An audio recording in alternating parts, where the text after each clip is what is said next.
우리가 지난 시간에 그 양자 이론에서 특정이 중요하다. 그래서 결맞음 이론에 대한 것을 고전적인 그런 경우에 고전적인 그런 경우에 결맞음 함수라는 것을 이제 고려해서 그 결맞음 함수 가지고 이제 실험적인 상황, 그러니까 간섭과 같은 그런 이제 그 간섭 같은 것이 일어나는 그런 현상, 상황을 기술을 하면 그러면 이 결맞음 함수라는 것이 항상 관여가 돼요. 그래서 이 결맞음 함수를 보면 어떤 시공간 한 포인트에서 다른 한 포인트 간에 이제 둘 사이 각각의 전기장의 이제 컴플렉스 컨주게이트와 이제 전기장의 이제 평균값, 그러니까 이걸 코릴레이션이라고 불러요. 그러니까 시간이 다르고 위치가 다른데 시간이 다를 때는 타임 코릴레이션이라고 그러고 위치가 다를 때는 공간 상에서의 코릴레이션, 스페셜 코릴레이션, 템포럴 코릴레이션, 스페셜 코릴레이션 뭐 이렇게 코릴레이션이라고 부르는 양들이에요. 쟤네들이 왜 코릴레이션이냐면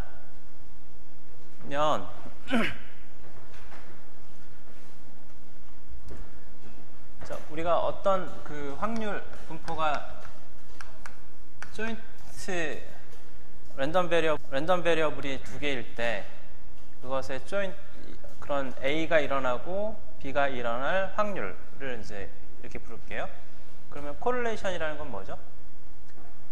코릴레이션이라는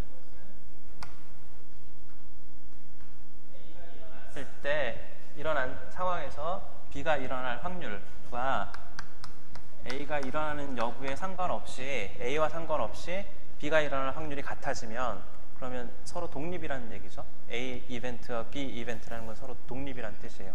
이런 경우는 코릴레이션이 없는 거예요. 각각 독립적으로 무엇인가가 이루어지는 거죠. 이건 독립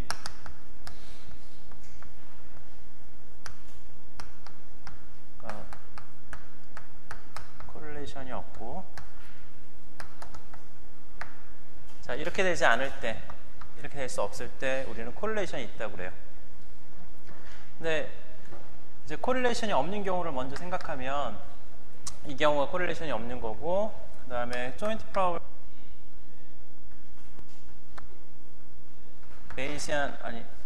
베이지안 룰에 의해서 이렇게 쓸 수 있을 거 아니에요?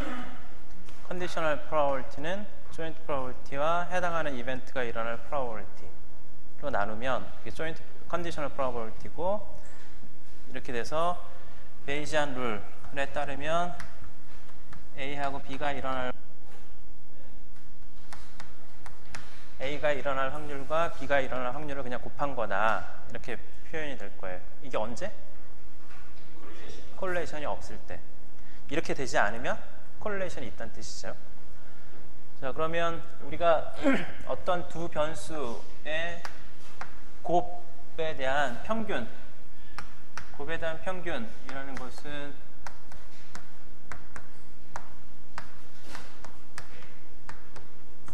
이렇게 주어지는 거잖아요. 네? 곱에 대한 평균은 이런 식으로 주어져요. 오케이? 혹은 우리가 이걸 뭐 지금 현재 이런 식으로 쓰고 있어요. 자, 그러면 우리가 코릴레이션이 없다면 그러면 어떻게 될까? 코릴레이션이 없으면 이제 조인트 프로버빌티는 각각의 프로버빌티를 그냥 단순히 곱한 거니까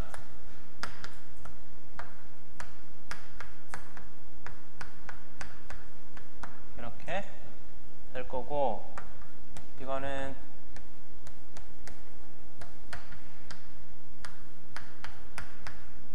이렇게 될 거예요. 그러면 이거는 A에 대한 평균이고 쟤는 B에 대한 평균이잖아요. 그러니까 A에 대한 평균에다가 B에 대한 평균을 그냥 단순히 곱하면 돼요. A에 대한 평균에다가 B에 대한 평균을 그냥 단순히 곱한다. 자, 그래서 원래는 곱하기의 평균은 각각의 평균에다가 곱한 거와 같지 않겠죠, 일반적으로는. 근데 같을 때가 있어요. 언제? 서로 독립이면.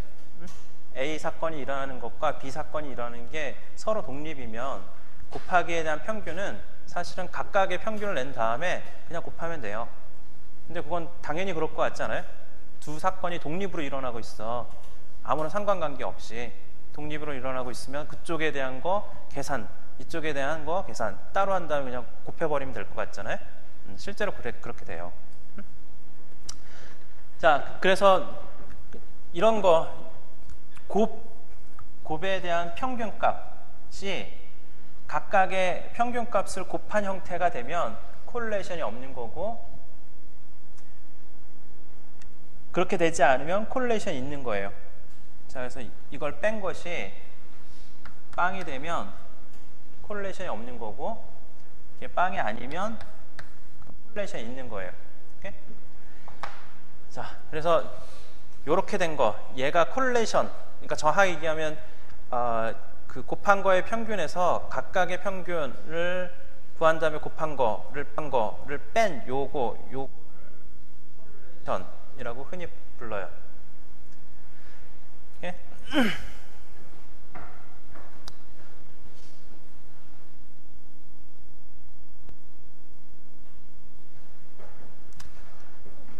오케이? 얘네들이 여러 가지하고 연관이 있는데 그 중에 하나가 uncertainty? A에 대한 uncertainty는 어떻게 되죠? 델타 A 이렇게 씁시다. 제곱은 A에서 A에 대한 평균을 뺀 다음에 제곱을 해서 평균을 낸 거잖아요. uncertainty? 자, 그러면 얘는 사실은 전개를 안에 있는 거, 요거 가로 제곱한 거 전개를 하면 A의 제곱 빼기 A 빼기 두 배인가? 두 배 더하기 A의 제곱의 평균 이렇게 되겠죠? 괜찮죠? 그러면 얘는 각각에 대한 A 제곱에 대한 평균, 그러니까 덧셈에 대한 평균은 각각의 평균 한 다음에 더해도 돼요. 뺄셈도 마찬가지겠죠. 그런 의미에서 그러니까 얘네들은 각각에 대한 평균을 한 다음에 더하고 빼주면 돼요. 빼기 2배, 얘는 상수일 거 아니에요. 넘버잖아요. 변수가 아니고. 상수는 전부 다 평균 기호 바깥으로 나갈 수 있으니까 2배의 A, 그 다음에 요 A에 대해서 평균을 내야 되니까 이렇게 되고, 좀 전에 얘기한 것처럼 얘는 상수니까 바깥으로 나가고 1에 대한 평균은 1이 되겠죠. 요 A제곱 나가고 나면 그러면 여기 1에 대한 평균 이렇게 되는 건데, 숫자 1을 평균 내면 1이잖아요. 왜 1이죠? 아이고. 네. 1에 대한 평균은 1이죠. 그거 알죠?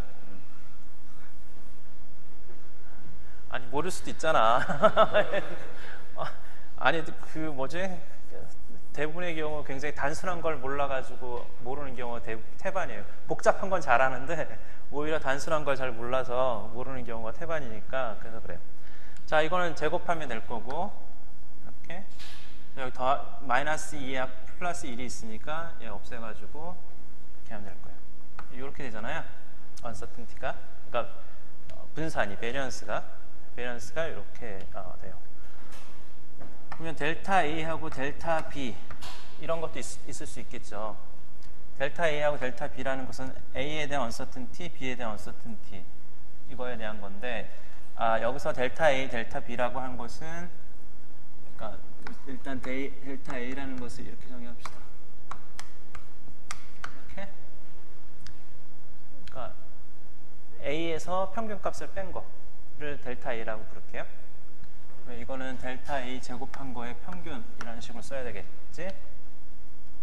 오케이? 괜찮아요? 좋아요. 자, 그러면 델타 A, 델타 B에 대한 평균, 얘는 A에서 A의 평균 뺀 거에 B에서 B에 대한 평균을 뺀 거에 평균 이렇게 될 거예요. 자, 그러면 얘는 A하고 B에 대한 평균 빼기 A의 평균, B의 평균, 그거의 2배 빼기, 그 다음에 더하기 A하고 B. 이렇게. 자, 그러면 여기 마찬가지 이거하고 이거 없어져서 얘는 AB 빼기 A B 이렇게 되겠죠? 그러니까 얘는 사실은 A에 대한 uncertainty와 B에 대한 variance, deviation, A에 대한 variation, B에 대한 평균에서부터의 얼마나 벗어났는지, B에 대한 variation의 곱의 평균이 요거라는 거예요. 그러니까 요게 요거라는 거겠죠? 오케이? 그래서 요거 그 A가 평균에서부터의 베리에이션, B가 평균에서부터 베리에이션들의 곱에 대한 평균이 0이면 그러면 독립인 거고, 0이 아니면 그러면 콜레이션이 있는 거고. 오케이? 자, 여기서 보면 여기서도 A 곱하기 B가 된 거예요. 그러니까 A 곱하기 B에 대한 평균인데 얘가 콜레이션이 없다면 어떻게 될까요? A에 대한 평균 곱하기 B에 대한 평균 값과 같게 되겠지. 근데 그렇게 표시가 안 되면 얘는 콜레이션이 있는 거고. 오케이? 자, 하여튼 이제 그런 방식으로 이제 얘가 콜레이션하고 밀접하게 관련되니까 이제 이게 콜레이션을 나타내요. 그러니까 코헤런스라는 것은 콜레이션에 관련된 얘기예요. 자, 두 지점 사이, 시공간의 두 지점에 대한 에 대한 이야기가 그거에 대한 것을 분석하는 것, 그것이 이제 결맞음성에 대한 것과 결맞음성이라는 거예요.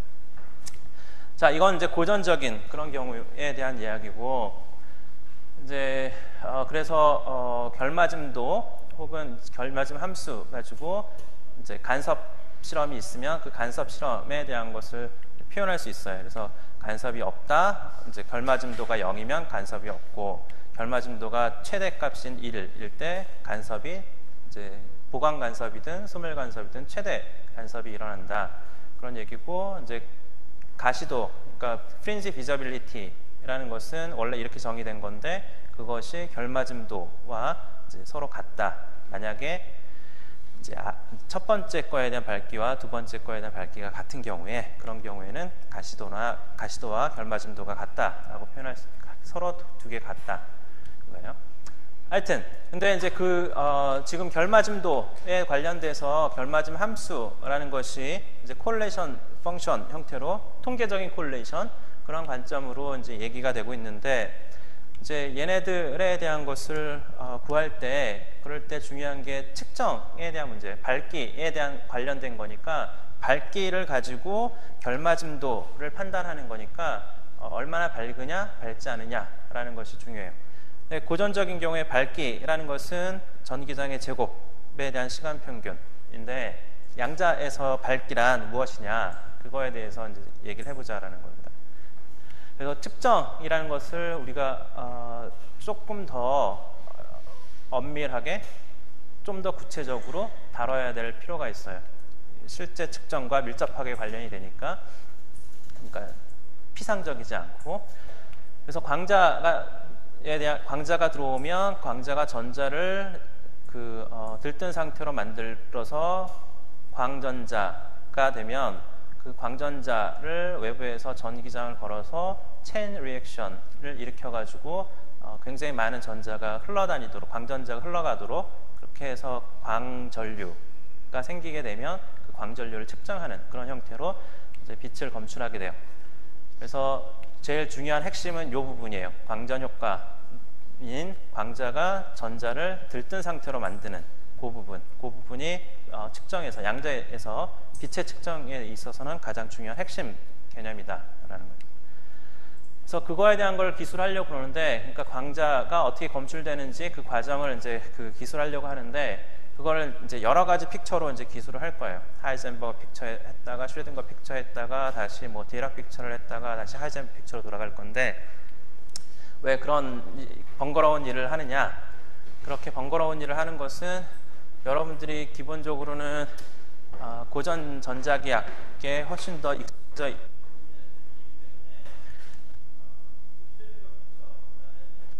더 익숙하고, 그럼에도 불구하고 이제 경우의 수, 어떤 일들이 벌어지는지, 그러니까 비록 양자 이론은 코펜하겐 해석에 따르면 어떤 일이 벌어지고 있는지에 대한 것을 측정 전에 기술하면 문제가 생긴다고는 하지만, 그럼에도 불구하고 이제 어떤 이벤트들이 일어나고 있는지 가능한지에 대한 것을 따져보는 것은 이제 실제 일어나는 현상에 대해서, 물리적으로 일어나는 과정에 대해서 이해하는 데 어느 정도 도움이 될 수 있어요. 자, 슬라이드를 이렇게 하고 하면 그럼 자꾸 어디 학회 같은 데 가서 혹은 세미나 같은 데 가가지고 발표하는 식이 돼. 상대방이 알아듣지 않든 상관없이 내 할 얘기만 떠들어. 왜냐하면 주어진 시간이 한정돼 있으니까, 그러니까 모든 사람을 다 이해시키는 것은 불가능하거든요. 그러니까 아는 사람은 그냥 알고 모르는 사람은 포기하는 거지. 방금도 내가 무슨 말 한 건지 모르죠? 그런 식이 돼. 자, 나도 모르겠다. 자, 질문을 해요. 오케이? 지금 방금 얘기한 거 그냥 서두, 이제 서론이라고 생각하고 별 얘기 안 했으니까, 일단은 우리가 광자 검출 과정에 대한 것을 이제 보려고 하면 빛을 기술해야 되니까, 빛을 기술하기 위해선 전기장이 있어야 돼요. 전기장에 대한 거, 혹은 자기장에 대한 게 빛의 전기장, 자기장적인 기술, 혹은 벡터 포텐셜 같은 그런 거로 우리는 벡터 포텐셜 관점에서 이제 주로 기술을 했었죠. 그럼에도 불구하고 전기장 관점에서 이제 기술을 하면 될 거예요. 그래서 전기장에 대한 걸 볼 건데, 양자 이론이기 때문에 전기장보다는 전기장 연산자를 보게 될 거예요. 근데 전기장 연산자를, 왜 전기장 물리량들이 전부 다 연산자가 됐느냐?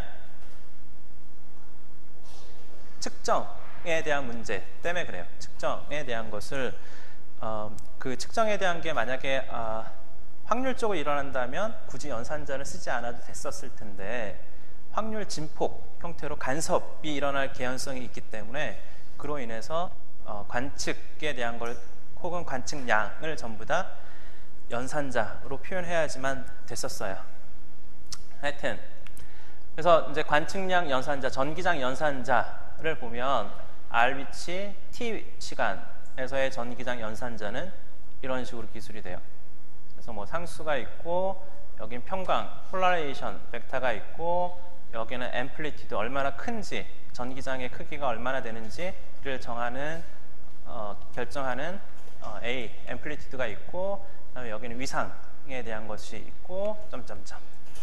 여기서 위상은 A에도 위상이 있긴 한데, 여기 스탠다드하게 플레인 웨이브라고 했을 때, 모두가 플레인 웨이브일 때, 그때 어쩔 수 없이 갖게 되는 위상, 저절로 갖게 되는 위상들이 있죠. 위치에 따라 얼마나 바뀌게 되는지, 시간에 따라 얼마나 바뀌게 되는지, 그거에 대한 위상이 있어요.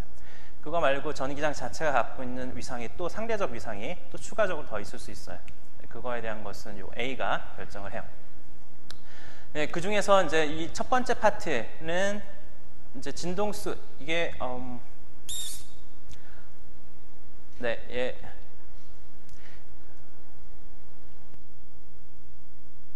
얘기를 할 필요가 없다고 치고, 자, 여기가 이제 양의 진동수가 양수, 이쪽은 음수, 이런 식으로 두 개의 성분으로 나눠서 자, 우리가 어떤 임의의 함수 fx라는 게 있다고 쳐요. fx. 자, 그거를 이제 푸리어 트랜스포메이션을 해. 그러면 fk 이렇게 푸리어 트랜스포메이션을 했다고 합시다. 그러면 fx하고 fk하고 관계가 이제 이런 식일 거 아니에요?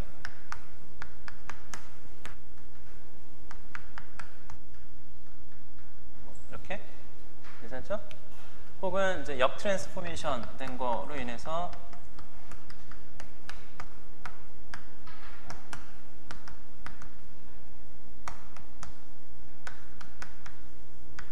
이런 식일 거예요.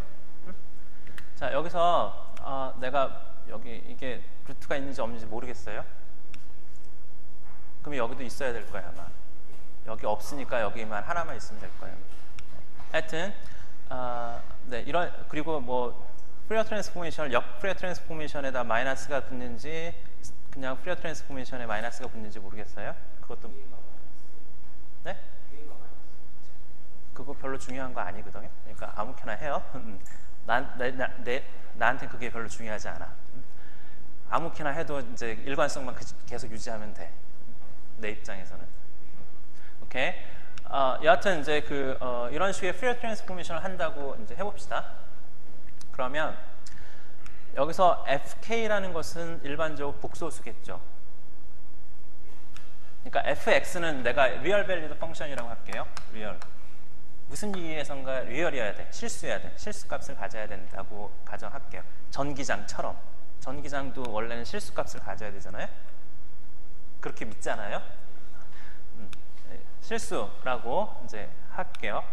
그러면 얘가 실수면 그거에 이렇게 exponential ikx 뭐 이렇게 썼으니까 fk라는 것은 일반적으로 복소수일 거예요. 근데 이 복소수를 다시 프리어 트랜스포메이션을 하면 fx가 되는데 얘는 다시 실수여야 돼요. 되겠죠? 그러면 내가 fkx를 여기서 얘는 마이너스 무한대에서 플러스 무한대까지 뭐 이런 식으로 이제 정의되어 있을 거 아니에요? 이 fx를 실수임을 요구를 할게요. 무슨 말이냐면 이래야 된다고 요구를 한다고 해요. 그러면 요거에서 요 부분에서 요거를 만족해야 된다고 합시다. 그러면 요 fx는 됐고 요 fx의 컴플렉스 컨주게이트를 여기다 하면 2파이분의 1의 익스포넨셜의 컴플렉스 컨주게이트가 여기가 ixk의 fk의 컴플렉스 컨주게이트 이렇게 되겠죠. 오케이? 자, 그러면 요 fx 요것과 얘가 같아야 돼요. 요것과 요거가 같기 위해서는 fk가 어떤 관계를 만족해야 될까요? 자, 여기서 k를 마이너스 k로 바꾸면 k를 변수를 바꾸는 거죠. k를 마이너스 k 뭐 이렇게 바꿔요. 그럼 여기 마이너스가 들어가고 여기 플러스 마이너스 뒤집혔고 여기 앞에 마이너스하고 원래도 다시 돌리면 얘는 그냥 그대로겠죠. 근데 여기는 마이너스가 되고 마이너스 이렇게 될 거예요. 예? 그러면 여기 있는 거 윗부분 여기 있는 거 다 똑같고 fk와 요것만 다른 거잖아요. 근데 fx하고 f하고 f 컴플렉스 컨주게이트는 같아야 되니까 fk하고 f의 마이너스 k 컴플렉스 컨주게이트는 같아야 돼요. 그러니까 결국은 요거 조건에서 fk는 f-k의 같아야 된다라는 조건이 붙게 되는 거예요. 오케이? 자, 그럼 여 위에 있는 거에서 요 fk하고 그러니까 fk하고 혹은 내가 컴플렉스 컨주게이트를 양변에 다 하면 이렇게 되겠죠. 그러면 fk하고 f-k는 컴플렉스 컨주게이트 관계에 있다라는 걸 뜻해요. 오케이? 그러니까 k의 양수 성분과 k의 음수 성분 둘로 나누면 k의 양수 성분에 대해서 이게 있으면 k의 마이너스 k, 그러니까 k의 반대 마이너스 값을 마이너스를 곱해준 성분은 컴플렉스 컨주게이트 관계에 있다라는 걸 뜻해요. 그러니까 내가 위에 있는 거를 0에서부터 무한대까지 하고 여기 마이너스 무한대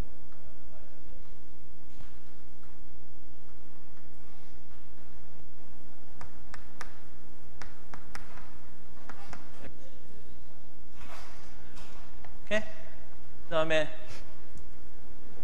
얘가 그러니까 내가 얘를 다시 양수로 다 바꿀게요. 양수로 바꾸고 뒤집으면 얘는 0에서부터 네, 이렇게 될 거고 얘는 그대로 있고 얘는 플러스로 바뀌죠. 그 다음에 여기 마이너스 이렇게 될 거예요. 이렇게. 그래서 내가 여기는 적분 구간이 똑같으니까 이렇게 묶으면 그러면 되겠죠. 그러면 fx라는 것을 아까 얘기한 마이너스 무한대에서 플러스 무한대까지 말고 f가 리얼이니까 그 조건 때문에 0에서부터 무한대로 이제 절반 적분만 하고 대신 여기 포지티브 k하고 네거티브 k의 합으로 표현하면 되겠죠. 오케이? 여기서 한 일이 그거예요. 여기서도 원래 적분을 이제 썸메이션에 대해서 뭐 다 할 때 포지티브 텀과 네거티브 텀에 대한 모든 적분이 다 있었던 거를 절반으로 줄인 다음에 그 다음에 이제 정확하게 얘기하면 프리퀀시 파트에서 프리퀀시의 이제 포지티브 프리퀀시와 이제 네거티브 프리퀀시로 나눈 거예요. 여기 포지티브 K와 네거티브 K. 오케이? 자, 네. 왜 한 거냐면 리얼 밸류드니스를 그냥 한눈에 보려고요. 여기서 리얼 밸류드니스를 아까 조금 전에 썼던 것처럼 하면 요 조건을 계속 끌고 다녀야 되잖아요. 근데 이렇게 쓰면 그냥 요 조건 끌고 다니지 않고 그냥 쓴 거잖아. 그 자체에다가 한 식에 그냥 다 들어가 있는 거죠. 네. 그렇지 않으면 만약에 조금 전에 썼던 그런 표현식대로 얘를 끌고 다니면 계속 끌고 다니면서 리얼 밸류드니스를 계속 개런티를 해줘야 돼요. 조건을 계속 넣어줘야 돼요. 그러면 이제 헷갈려진다 이거지. 그건 이제 수학적인 문제 때문에 여기서 쓴 것도 그래서 그렇게 쓴 거고. 그래서 여기서 포지티브 프리퀀시 파트, 네거티브 프리퀀시 파트라고 부른다라는 것만 이제. 그리고 제일 중요한 건 포지티브 프리퀀시 파트가 전기장의 앰플리튜드, 그러니까 A 혹은 애니레이션 오퍼레이터 양자 애니레이션 오퍼레이터와 비례관계에 있고, 네거티브 프리퀀시 파트에서는 생성 연산 이거의 어조인트니까 허미션 어조인트니까 허미션 컨주게이트니까 생성 연산자를와 이제 비례관계에 있다라는 게 가장 중요해요. 자, 그래서 이제 그건 하이젠 픽처 상에서 얘기한 거고, 우리가 이제 그 상태, 얘네들이 상태가 어떻게 바뀌는지 그거에 대한 걸 보기 위해서 슈레딩거 픽처를 쓰도록 할게요. 그 슈레딩거 픽처를 어떻게 되느냐? 무슨 일이 벌어지는지를 파악하기가 굉장히 까다로워요. 무지무지 어려워져요. 그래서 그렇게 안 하고 하이젠 픽처로 그냥 일단은 가져갈게요. 오케이? 슈레딩거 픽처로 일단 할게요. 하이젠 픽처를 하지 않고 슈레딩거 픽처로. 그래서 상태가 어떻게 바뀌는지 그걸 보려는 거예요. 처음에 광자가 이니셜 스테이트 I에 있었다고 치고, 이제 전자는 그라운드 스테이트에 있다고, 그러니까 검출기는 그라운드 스테이트에 있었어요. 얘네들이 이제 서로 상태, 그러니까 원래대로 그냥 있을 경우가 있고, 다른 상태로 바뀔 경우가 있을 거예요. 원래 있을 확률을 진폭을 A라고 하고, 다른 거로 바뀔 확률 진폭을 B라고 그렇게 하도록 합시다. 그러면 다른 거라는 것은 전자가 익사이 스테이트로 가고, 그러니까 검출기가 바닥 상태에서 높은 상태 익사이 스테이트로 가고, 광자는 이니셜 스테이트이든 아니든 상관없이 어떤 다른 상태 F라는 상태로 바뀌었다. 그런 경우를 생각할 거예요. F는 하나가 아니라 여러 개 있을 수 있으니까 사실은 여기다가 썸메이션 F를 해야 될 필요가 있어요. 근데 그건 일단 무시하고 F라는 게 하나만 있다고 가정을 할게요. 자, 그래서 상태 변화에 대한 것은 사실은 이니셜 스테이트에서 이제 상호작용으로 인해서 어떻게 바뀌는지 그 타임 이볼루션 오퍼레이터를 통해 가지고 스테이트 변화에 대한 걸 보면 돼요. 이제 그거를 근사적으로는 이제 숏타임 리밋에서, 그러니까 숏타임 리밋 혹은 그 상호작용이 윅 커플링 리밋, 상호작용이 굉장히 작다고 가정하면, 그러면 이제 하이 오더 텀들은 무시하고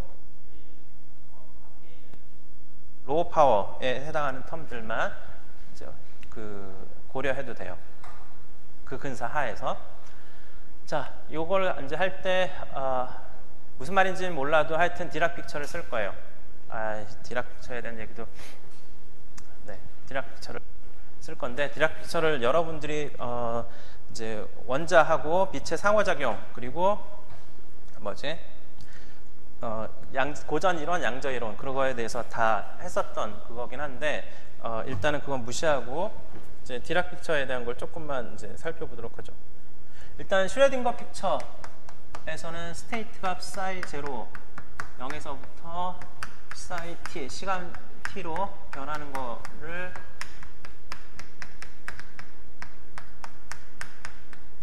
이렇게 이제 주어지잖아요. 이제 이거에 대해서 옵저버블 메저먼트 베이시스를 m이라고 쓰면, m이라는 것은 시간 변화 없이 이제 그냥 그대로 있을 거예요. 그러면 걔에 대해서 이제 확률, m이 될 확률, t초에서 m이 될 확률이라는 것은 psi t라는 것을 m에 대해서 이렇게 구하면 되겠죠. 자, 그러면 얘는 m의 exponential ht 하바의 psi 0 이렇게 주어져요. 자, 우리가 잘 아는 것처럼 이제 확률이라는 것은 어떤 픽처를 쓰는지에 전혀 의존성이 없죠. 어떤 픽처를 쓰든 상관없이 똑같아야 되는 거죠.